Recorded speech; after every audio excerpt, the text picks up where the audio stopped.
साली। Assalamualaikum Sobat Cerita Puisi. Mimin akan mengulas film Bollywood yang sangat inspiratif dan sedih. Film ini berdasarkan kisah nyata. Judulnya 12 Fail yang dibintangi Vikram Messi dan Medha Shankar. Mimin sapa dulu para penonton, diantaranya Abra Kelana di Banten, Ainul Yakin di Probolinggo, Bahrizal Effendi di Tebing Tinggi, Adi di Banjarmasin, Irul Irham di Kuala Kapuas, Hans Bajang dan Rifki di Saudi Arabia, dan semua penonton setia dimanapun berada.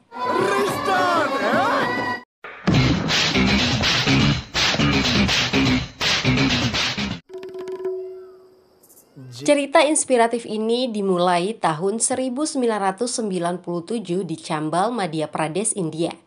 Manoj Kumar Sharma adalah siswa kelas 12 atau kelas 3 SMA. Manoj menyiapkan banyak contekan untuk mengikuti ujian akhir sekolah. Perilaku Manoj yang ingin berbuat curang jauh berbeda dengan ayahnya, Ranveer Sharma. Sosok Ranveer adalah pegawai jujur di kantor pemerintahan. Ranveer menolak ikut korupsi bantuan benih petani. Kejujuran Ranveer membuatnya diskors oleh atasannya, Chauhan. Ranveer jadi kesal dan memukul Chauhan dengan sendalnya. Surat skorsing Ranveer diantar petugas ke rumah. Ibu Ranveer menyobek surat itu. Ayah Ranveer telah mengorbankan hidupnya untuk kemerdekaan bangsa India. Berani-beraninya para pejabat korup ingin menangguhkan Ranveer. Sosok Ranveer memiliki prinsip tidak mudah dikalahkan dan tidak akan menerima kekalahan. Oleh karena itu, Ranveer memutuskan untuk pergi ke pengadilan tinggi menggugat surat penangguhannya. Keputusan Ranveer ditentang sang istri. Jika Ranveer pergi, keluarganya akan kesulitan bertahan hidup. Manoj berusaha menenangkan ibunya. Manoj akan segera lulus SMA dan bisa bekerja menghasilkan uang. Besoknya Manoj mengikuti ujian. Guru meminta semua siswa membuang contekan yang sudah dibawa. Kebijakan sekolah tahun ini, guru akan menulis sendiri jawaban di papan tulis. Para siswa tinggal menyalin jawaban agar lulus 100%. Tanpa diduga, wakil inspektur yang baru ditugaskan, DSP Dushyant Singh, masuk ke kelas ujian. DSP heran dengan kecurangan ujian yang terjadi. Kepala sekolah muncul menenangkan situasi. Dia menyebut membantu siswa lulus merupakan tradisi kuno yang biasa dilakukan. Lagi pula, sekolah itu milik MLA atau wakil rakyat setempat. MLA ingin berbicara dengan DSP Dushyant melalui telepon. Hebatnya, Dushyant menutup telepon itu. Kepala sekolah mengancam agar Dushyant tidak macam-macam. Untuk meluluhkan Dushyant, kepala sekolah memberi uang suap. Sikap Dushyant sangat berbeda dengan DSP sebelum-sebelumnya yang mudah disogok. Uang itu justru dijadikan barang bukti oleh Dushyant. Kepala sekolah diseret ke kantor polisi. Orang jujur seperti DSP Dushyant membuat semua siswa gagal lulus ujian, tidak terkecuali Manoj. Sementara Ranveer akan tetap pergi ke pengadilan tinggi di Delhi. Istrinya sangat berat hati ditinggal dengan beban 3 anak dan mertua. Manoj bersama kakaknya Kamlesh pulang ke rumah dengan wajah ceria. Mereka berdua telah bisa menghasilkan uang dengan mengemudikan bajai keliling. Kekhawatiran ibu mereka tentang ekonomi keluarga sudah teratasi. Usaha bajai keliling dianggap mengganggu bisnis transportasi milik MLA setempat. Penumpang mereka ingin direbut paksa oleh anak buah MLA. Cekcok pun terjadi. Kamlesh memukul anak buah MLA. Tindakan Kamlesh berbuntut panjang. Kamlesh dan Manoj ditangkap polisi. Kamlesh dihajar di dalam penjara. Ayah mereka juga disebut-sebut. Manoj tidak terima ayahnya dihina. Manoj mengancam akan menembak polisi jika berani menghina ayahnya lagi. Polisi menantang balik Manoj untuk membuktikan ucapannya. Jika Manoj tidak datang dengan senjata, maka kakaknya yang akan ditembak mati malam itu juga. Manoj berlari untuk menyelamatkan kakaknya. Tapi Manoj tidak pulang mengambil senjata kakeknya. Manoj pergi menerobos masuk ke rumah DSP Dushyant. Penjaga rumah berusaha menghentikan Manoj. Keributan itu membuat Dushyant terbangun. Manoj memohon agar kakaknya yang ada di kantor polisi diselamatkan. Jika Dushyant tidak segera datang, kakak Manoj akan dibunuh oleh anak buah DSP Dushyant.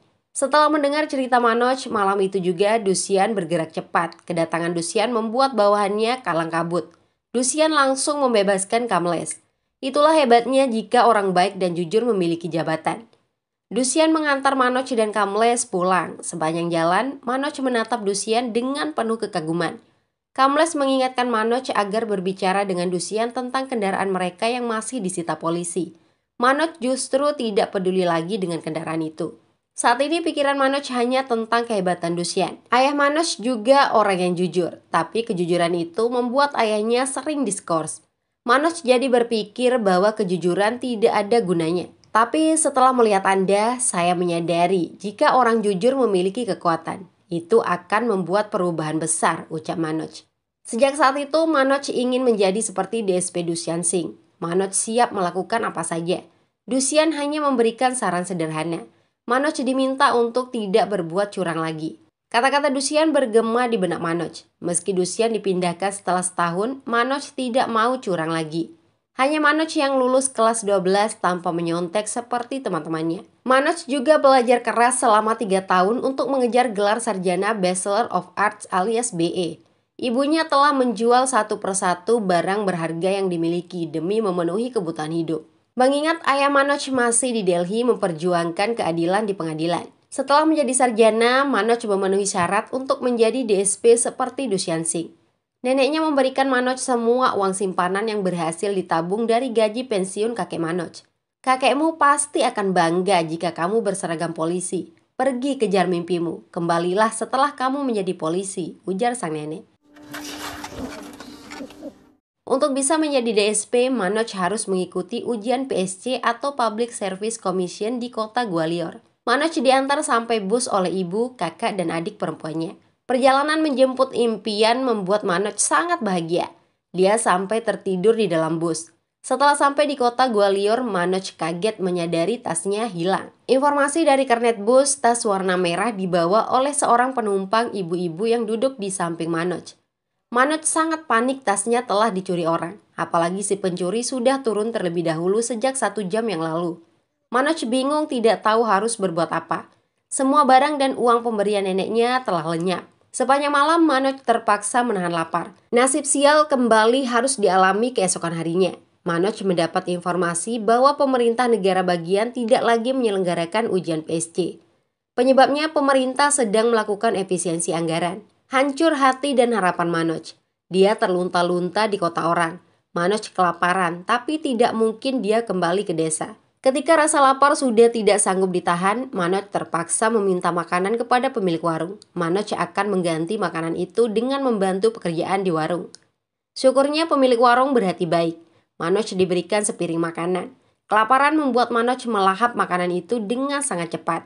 Seorang pemuda yang duduk di dekatnya, Pritam Pandey, tersenyum melihat Manoj. Obrolan mereka cepat nyambung karena Pandey juga pendatang yang ingin mengikuti ujian PSC. Bedanya Pandey memiliki banyak uang karena ayahnya seorang pengusaha. Pandey ditelepon ayahnya untuk diminta mempersiapkan ujian UPSC atau seleksi CPNS di Delhi. Manoj bingung dengan istilah UPSC. Dari Pandey, Manoj mengetahui jika UPSC bisa menjadi solusi mengejar mimpinya. Apalagi jika lulus bisa menjadi petugas IPS yang jabatannya jauh lebih tinggi dibandingkan sekedar DSP. Manoj memohon agar diajak ikut ke Delhi. Pandey tidak bisa menolak. Mereka pergi bersama. Di Delhi, Manoj dan Pandey bergabung dengan kelompok Gauri Baya untuk mempersiapkan ujian. Gauri dengan senang hati berbagi pengalamannya bersama para peserta pemula. Ujian UPSC seperti bermain ular tangga. Terdapat 2 kali tes tulis dan terakhir tes wawancara. Jika gagal dalam wawancara, maka harus ulang lagi dari awal alias restart. Gauri sendiri seorang perantau yang sudah bertahun-tahun mencoba nasib mengikuti ujian UPSC. Tahun ini kesempatan terakhirnya. Gauri telah menyelesaikan ujian wawancara. Hasilnya akan diumumkan minggu depan. Manoj mengeluhkan masalah pribadi yaitu kekurangan dana. Gauri membantu Manoj mendapatkan pekerjaan sebagai office boy di sebuah perpustakaan. Berbeda halnya dengan Pandey yang memiliki banyak uang. Pandey ikut UPSC karena dipaksa ayahnya. Dengan menjadi pejabat, Pandey bisa menghasilkan banyak uang. Padahal sejujurnya, Pandey ingin bekerja di televisi. Seminggu kemudian, Gauri harus menelan pil pahit. Dia gagal lulus tahap akhir. Kesempatan Gauri menjadi petugas IPS sirna. Gauri memilih untuk membuka warung kopi sambil tetap memberikan bimbingan gratis kepada yang membutuhkan. Gauri ingin orang-orang tidak gagal seperti dirinya. Tiba saatnya Manoj dan yang lain mengikuti ujian UPSC. Sayangnya Manoj gagal. Manoj tersingkir di tahap awal atau prelims. Kenyataan itu membuat Manoj sedih. Gauri menguatkan hati Manoj. Semangat Manoj harus direstart. Manoj masih memiliki 3 kesempatan lagi untuk mengikuti ujian UPSC. Manoj berusaha bangkit. Dia bekerja sambil belajar di perpustakaan sepanjang tahun. Manoj selalu meluangkan waktu belajar di tengah lelahnya bekerja. Tidak lupa Manoj membantu warung kopi Gauri saat ada waktu senggang. Saat itulah Manoj mengenal petugas IPS Dev Mohan. Kebetulan Dev yang lulus melalui belajar otodidak sedang sharing pengalamannya. Pada tahun kedua, Manoj berhasil lulus tahap pertama. Manoj sangat bahagia. Kabar baik itu disampaikan kepada keluarganya di desa menggunakan handphone Pandey. Pandey sendiri gagal. Gauri ikut bahagia dengan keberhasilan Manoj. Gauri menyarankan Manoj mengikuti pelatihan khusus untuk persiapan ujian utama atau mains. Manoj pergi ke salah satu pusat pelatihan. Uang Manoj tidak cukup untuk membayar biaya. Manoj memohon agar diizinkan mencicil dan bersedia membantu mengerjakan apa saja. Akhirnya Manoj diterima dengan biaya yang akan dicicil. Manoj ditugaskan membantu pegawai memasang foto-foto alumni, salah satunya foto Dev Mohan. Manoj langsung protes membuat kekacauan. Saya kenal Dev Mohan, dia tidak pernah belajar di sini, dia belajar otodidak, ungkap Manoj. Kejujuran Manoj membuat pihak pusat pelatihan kalang kabut. Akibatnya, salah seorang calon pendaftar, Srada Joshi, membatalkan niatnya belajar di tempat tersebut. Manoj juga mengambil kembali uang yang sebelumnya sudah diserahkan. Srada merupakan gadis asal kota Mussoorie yang ingin lulus ujian UPSC. Srada memuji Manoj saat diketahui telah lulus tahap awal tanpa mengikuti pelatihan. Saya belajar otodidak di perpustakaan Vidya sepanjang hari, ucap Manoj. Pertemuan pertama mereka tanpa perkenalan lebih jauh. Namun beberapa hari kemudian, Srada datang ke perpustakaan untuk menemui Manoj. Inilah pertama kalinya Manoj didatangi dan disapa oleh seorang gadis. Kecantikan Srada membuat siapapun mudah jatuh cinta, tidak terkecuali Manoj. Hebatnya, Manoj tidak menyembunyikan identitasnya yang menjadi petugas kebersihan di perpustakaan. Manoj sama sekali tidak minder. Srada lebih hebat lagi, gadis itu tidak memandang rendah Manoj. Srada tetap mau dekat serta bersahabat dengan Manoj. Mereka jadi lebih sering bertemu dan mengikuti pelatihan UPSC di tempat yang sama. Srada juga membantu Manoj, contohnya membelikan buku inspiratif tentang tokoh Abdul Kalam, seorang muslim miskin yang berhasil menjadi presiden India. Manoj sangat mengidolakan Abdul Kalam.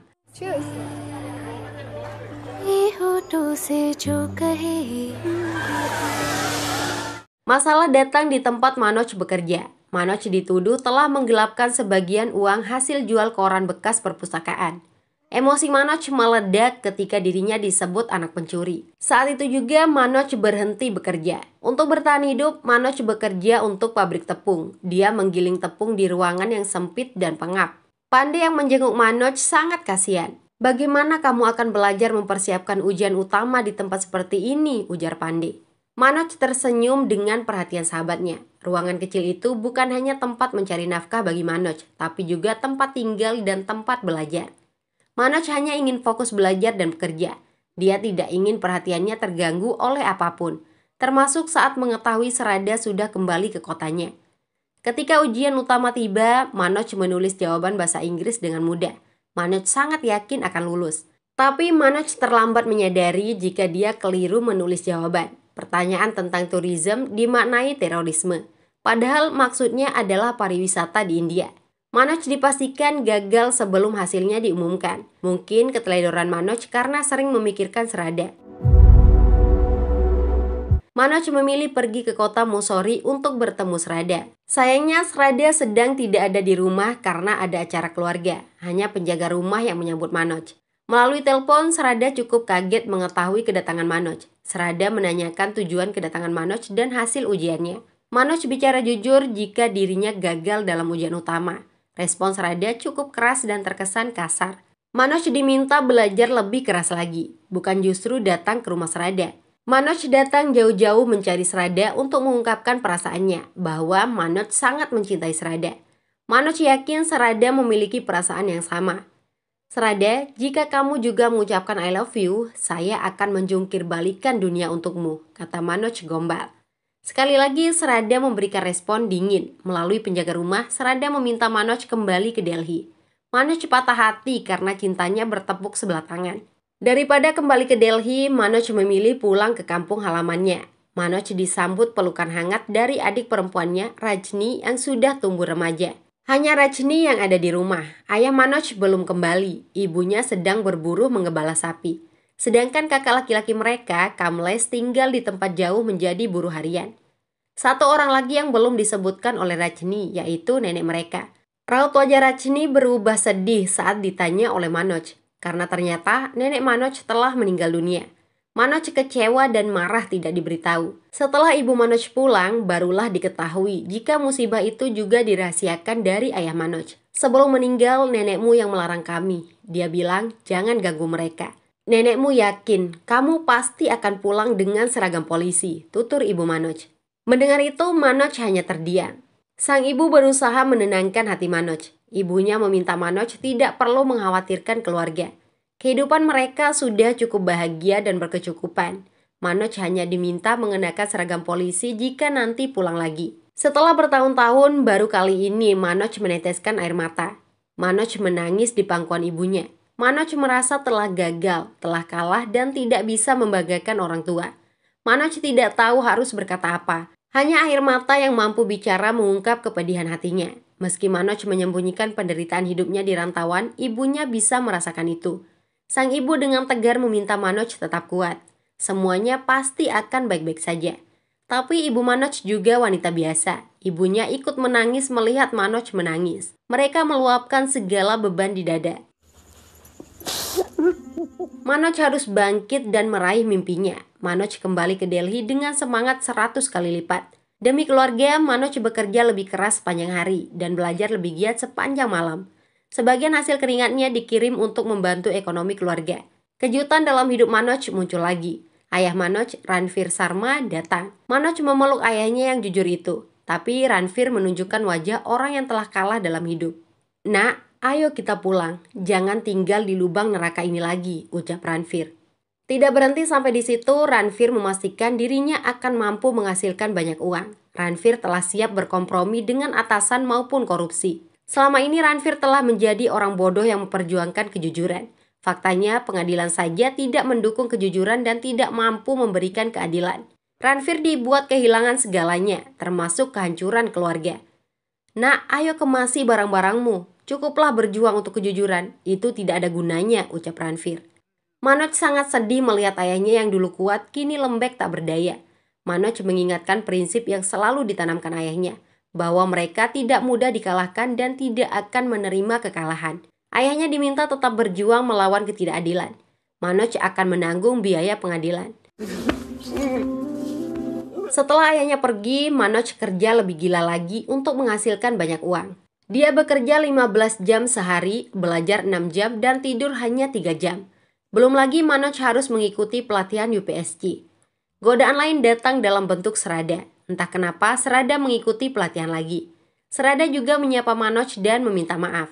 Saya benar-benar minta maaf, Manoj. Seharusnya saya tidak bersikap kasar hari itu. Saya hanya kaget saat kamu muncul tiba-tiba, terang Serada. Manoj sama sekali tidak menunjukkan wajah dendam. Manoj justru menyampaikan terima kasih atas sikap kasar Serada. Dengan begitu, Manoj bisa fokus belajar dan bekerja. Ini memang bukan waktunya untuk cinta. Saya punya banyak tanggung jawab, ujar Manoj. Manoj memilih pergi menghindari Serada. Dia fokus bekerja dan belajar. Usaha Manoj pada tahun ketiga membuahkan hasil. Manoj lulus tes tulis tahap awal, tapi dia tidak datang melihat hasil pengumuman itu. Manoj sibuk bekerja menggiling tepung. Serada datang lagi menemui Manoj untuk mengucapkan selamat. Rupanya Manoj sudah mengetahui dirinya akan lulus tahap awal. Semua jawaban saat ujian sudah dia periksa dengan cermat. Serada kasihan melihat kondisi Manoj. Tidak mungkin Manoj bisa menyiapkan diri untuk ujian utama jika terus-terusan bekerja sepanjang hari. Apalagi tempat Manoj sangat tidak mendukung. Serada menawarkan uangnya digunakan terlebih dahulu. Manoj menolak kebaikan Serada. Manoj harus tetap bekerja tidak hanya untuk diri sendiri, tapi juga demi keluarganya. Manoj bisa mengatur waktu untuk belajar. Tokoh idola Manoj, Abdul Kalam saja belajar di bawah lampu jalan, sedangkan Manoj memiliki bohlam lampu sendiri. Pada hari ujian utama digelar, Manoj kehabisan waktu untuk menulis semua jawaban. Akibatnya Manoj gagal lagi. Usaha ketiga Manoj kandas. Serada menemui Manoj untuk tetap memberinya semangat. Pandey tidak suka Manoj dekat dengan Serada. Menurut Pandey, Manoj gagal karena fokusnya teralihkan oleh Serada. Manoj harus sadar siapa dirinya. Serada juga akan meninggalkan Manoj jika tetap menjadi orang gagal. Tidak seorang pun yang ingin bersama pecundang. Serada sakit hati dan bergegas pergi karena tidak sanggup mendengar kata-kata Pandey. Manoj berusaha mengejar Serada. Dengan air mata, Serada meminta agar Manoj tidak gagal lagi. Tahun depan adalah kesempatan terakhir Manoj bisa mengikuti ujian UPSC. Manoj, kamu bilang kamu akan menjungkir balikan dunia jika saya bilang I love you. Sekarang dengarkanlah, I love you Manoj, ucap Serada. I love you. Bergetar hati Manoj diberikan semangat oleh gadis yang dicintainya itu. Manoj berlari pergi ke rumah Dev Mohan yang sudah menjadi petugas IPS. Manoj meminta diajari agar bisa lulus ujian utama. Dev Mohan yang salut dengan semangat Manoj bersedia membantu. Menurutnya, untuk bisa lulus ujian utama harus pandai menulis dan mengatur waktu. Mengingat semua pertanyaan dalam bentuk esai. Disitulah kelemahan Manoj. Untuk menulis topik tentang dirinya saja dia tidak mampu. Apalagi untuk menulis jawaban dari soal ujian tentang masalah negara. Menulis memang tidak mudah.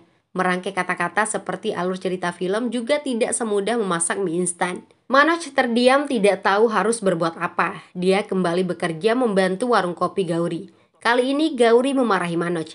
Gauri melarang Manoj bekerja lagi. Manoj harus fokus belajar. Gauri memaksa Manoj melepas semua pekerjaan. Masalah biaya Manoj akan ditanggung Gauri.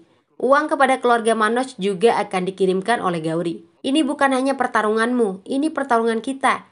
Jika kamu menang, kita semua ikut merasakan kemenangan, tegas Gauri.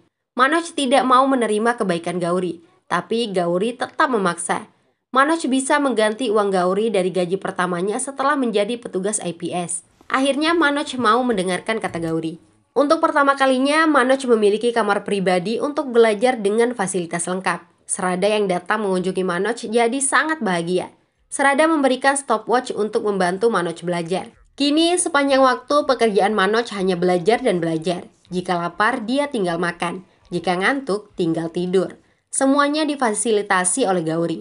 Serada juga setia menyemangati dan membantu Manoj. Namun Serada harus kembali ke kotanya untuk mengikuti ujian PSG. Manoj diminta tetap fokus belajar. Hari berganti, waktu terus berputar. Manoj mendapat kabar bahagia melalui telepon bahwa Serada telah lulus ujian. Serada akan menjadi wakil kolektor di kotanya. Keberhasilan Serada membuat Manoj semakin terpacu untuk lulus UPSC. Setelah ujian tiba, Manoj berhasil lulus. Dia lulus ujian tahap awal dan juga ujian utama. Keberhasilan itu diceritakan kepada keluarganya di desa. Tidak lupa Manoj menghubungi Serada yang sudah menjadi wakil kolektor. Satu tahap lagi, Manoj akan menjadi petugas IPS. Serada mengingatkan Manoj agar fokus mempersiapkan tes wawancara. Jika kali ini gagal, maka mimpi Manoj akan sirna selamanya. Tiba waktunya Manoj harus mengikuti tes wawancara. Inilah hari yang paling menegangkan dalam hidup Manoj. Serada yang seorang wakil kolektor datang dengan pakaian anggun. Serada menemani detik-detik paling penting dalam sejarah hidup Manoj, termasuk menemaninya mencukur rambut. Sebelum pergi ke tempat tes wawancara, Manoj mampir menemui sahabatnya Pandey. Manoj tidak melupakan jasa besar Pandey selama ini. Pandey sendiri gagal dalam ujian UPSC. Pandey ingin mengejar cita-citanya menjadi reporter televisi. Manoj dan Serada kemudian pergi ke tempat tes. Manoj benar-benar gugup. Serada memberikan surat kepada Manoj yang harus dibaca saat sendiri. Di lokasi tes wawancara, Manoj semakin gugup. Situasi sangat tegang, semua peserta memasang wajah serius. Satu-satunya kekurangan Manoj dibandingkan peserta lain yaitu Manoj pernah gagal lulus kelas 12 atau SMA. Manoj masuk ke ruangan tes wawancara yang dipimpin Dr. Mehta. Riwayat pendidikan Manoj yang pernah tidak lulus SMA menjadi sorotan utama. "Apa Anda gagal di kelas 12? Kenapa?" tanya Mehta. Manoj bingung memberikan alasan. Dengan penuh percaya diri, Manoj memilih untuk memberikan jawaban jujur. "Di tahun itu, DSP yang baru ditugaskan di sana menghentikan kami menyontek. Akibatnya semua siswa gagal," ungkap Manoj. Jawaban Manoj tentu saja mengejutkan semua tim penguji. Saat itu juga Manoj diminta menunggu di luar. Manoj bisa merasakan bau-bau kegagalan. Sembari menunggu dipanggil kembali, Manoj membaca surat yang diberikan Serada. Isinya cukup menenangkan hati. Serada tidak peduli apakah Manoj akan menjadi petugas IPS atau tidak. Satu hal yang pasti, Serada ingin menghabiskan sisa hidupnya bersama Manoj. Serada mengajak Manoj menikah. Cinta tulus dan suci Serada membuat Manoj bisa bernapas lega. Manoj jadi lebih tenang saat dipanggil masuk kembali ke ruangan. Tim penguji masih menanyakan tentang kegagalan Manoj di kelas 12. Manoj memberikan jawaban yang mantap. Manoj menceritakan jika di sekolahnya dulu para siswa dibantu oleh guru untuk menyontek saat ujian. Namun pada tahun berikutnya hanya Manoj yang lulus tanpa berbuat curang. Manoj sangat bahagia meski nilainya tidak tinggi seperti teman-temannya yang lain. Oleh karena itu, Manoj merasa jadi orang yang lebih pantas untuk lulus menjadi petugas IPS. Manoj mengetahui masalah dan bisa mengatasinya. Tapi jika gagal, Manoj akan kembali ke desa dan mengabdi sebagai guru. Tujuan utama saya memperbaiki negara saya, bukan petugas IPS, tegas Manoj. Jawaban Manoj sama sekali tidak diapresiasi oleh Dr. Mehta. Tes wawancara Manoj berakhir. Manoj mendengar dengan jelas kata-kata Dr. Mehta yang menganggapnya sombong. Mehta menilai hanya buang-buang waktu mewawancarai orang seperti Manoj. 1,5 bulan kemudian, hasil tes wawancara diumumkan. Serada memaksa Manoj untuk datang melihat hasilnya. Manoj sendiri sama sekali tidak bersemangat. Dia yakin tidak lulus karena kata-kata Dr. Mehta masih terngiang di kepalanya. Manoj tidak berani mengecek namanya di papan pengumuman. Serada terpaksa maju demi kekasihnya. Setelah mengecek dengan seksama di papan pengumuman, air mata Serada menetes. Tapi itu adalah air mata kebahagiaan. Serada memberitahu dengan penuh haru bahwa nama Manoj dinyatakan lulus. Sekujur tubuh Manoj terasa lemas. Dia tidak menyangka perjuangan besarnya dan penderitaan yang telah dialami selama bertahun-tahun kini terbayar tuntas dan lunas. Manoj menangis bersimpuh meluapkan perasaannya. Manoj dan Serada menangis bersama. Pemuda miskin asal desa itu kini menjadi petugas IPS. Selamat tinggal penggilingan tepung, selamat tinggal penderitaan. Gauri dan yang lain juga datang mengucapkan selamat. Kemenangan Manoj adalah kemenangan mereka semua. Terutama kemenangan bagi cinta suci Serada yang mau mendampingi dari nol untuk menggapai kesuksesan bersama.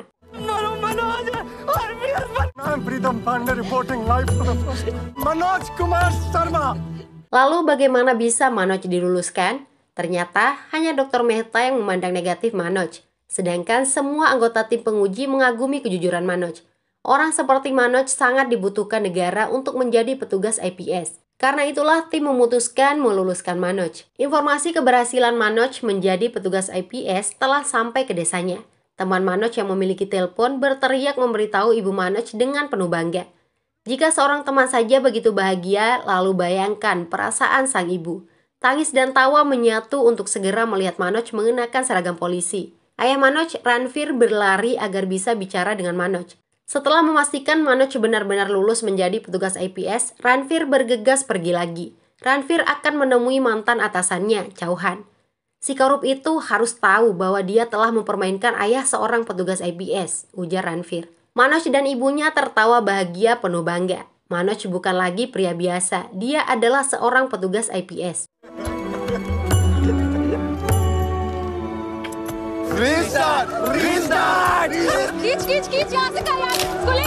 Setahun kemudian Manoj Sharma pergi ke salah satu kantor polisi. Manoj disambut dengan penuh hormat oleh DSP setempat. Tapi Manoj yang dihormati justru menunduk memberi hormat, karena DSP itu adalah Dusyan Singh. Tujuan kedatangan Manoj untuk mengantar surat undangan pernikahannya. Sosok Dusyan sangat penting dalam hidup Manoj. Karena Dusyanlah, Manoj berhenti melakukan kecurangan dalam bentuk apapun. Dusyan sama sekali tidak menyangka jika petugas IPS di hadapannya saat ini adalah Manoj yang bertahun-tahun lalu bukan siapa-siapa. Manoj ki barat. Acara pernikahan Manoj dan Serada digelar dengan megah di desa. Semua orang bersuka cita, kecuali para koruptor di sana. IPS Manoj Sharma telah memiskinkan manusia-manusia licik seperti MLA, mantan atasan ayah Manoj, dan para pejabat korup lainnya. Pandey yang telah menjadi reporter televisi menunjukkan hal besar yang bisa dilakukan jika orang jujur seperti Manoj memiliki kekuatan. Film berdasarkan kisah nyata ini berakhir bahagia. Sudah dulu ya, sampai jumpa.